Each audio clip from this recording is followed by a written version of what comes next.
I can go? You could go. Okay. Okay.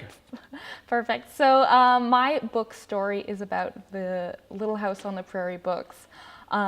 Growing up, I always wanted to be a pioneer, and I just loved the idea of being out in the wilderness and having to start from nothing and build a home for yourselves and grow a garden and do all those pioneer things that always seemed so romantic.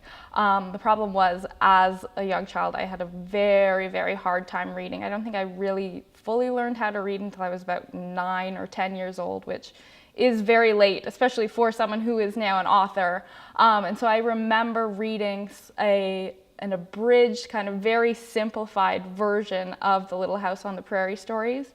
And one of my best friends was super smart, excelled in school, was fantastic at everything she did. And so she was reading the real chapter book versions, and I was reading the like little kid, like written for 6-year-old version of the Little House on the Prairie stories. And I remember seeing her with these 400-page novels. I don't know if they're actually 400 pages, but it seems like a lot of pages. It was very daunting to me, but I said, I am going to learn how to read as well as my friends so that I can read these Little House on the Prairie books.